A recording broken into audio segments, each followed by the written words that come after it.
Tuesday, May 9. A God who is close. The God of creation who brought the sun, moon and stars into existence, whose awesome power created this planet and filled it with living beings, also is a God who is interested in each one of us. He is the God who delivered his people from Egyptian bondage, who guided them in their wilderness wanderings, who rained manna out of heaven, who caused the walls of Jericho to collapse, and who defeated Israel's enemies. The same God who unleashed his infinite power to create the universe unleashes that infinite power to defeat the forces of evil that wage the battles for our souls.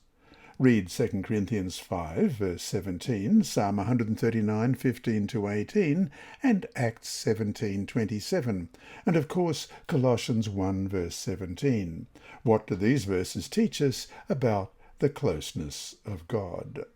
First of all, 2 Corinthians 2:15. Therefore, if anyone is in Christ, he is a new creation.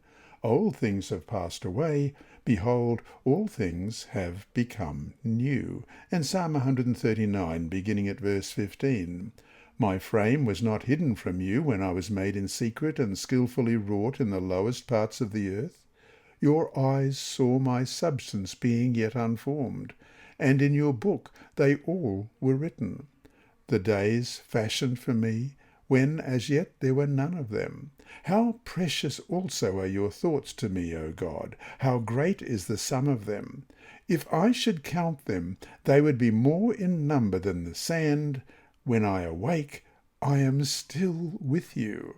And Acts 17:27, so that they should seek the Lord in the hope that they might grope for him and find him, though he is not far from each one of us.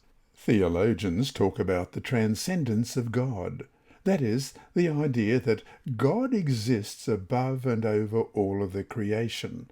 But they also talk about the immanence of God. This is the idea that God also somehow exists within our world and, as biblical history shows, is intricately and intimately involved in it. Though the Lord dwells in a high and holy place, he also is with him who has a contrite and humble spirit, as it says in Isaiah 57:15. As Jesus himself said, talking about his faithful followers in John 17:23, I in them and you in me, that they may be made perfect in one, and that the world may know that you have sent me and have loved them as you have loved me. It doesn't get closer or more intimate than that. The great news about our God is that his greatness and power is so vast that it reaches across the cosmos and into each of our lives. He promises to remake us, mold us, and transform us into the likeness of his image. Think about what that means. The God who created and sustains billions of galaxies is the same God, not only in whom we live and move and have our being, as it said in Acts 17:28, but also who works in us to give us new hearts, to purge us from sin, and to make us into new creatures in Christ. What a powerfully comforting thought to realize our God, a God of such power, loves and cares for us. And so to finish today, how can we learn to draw hope and comfort from understanding the immanence of God? Or does it scare you because God knows your darkest secrets? How should the gospel give you peace in that context? This lesson was read by Dr. Percy Harrold for Christian Services for the Blind.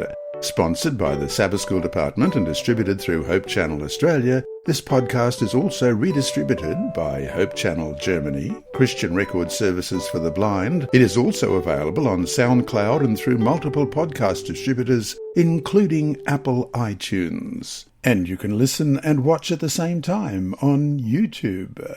Remember, God is always faithful.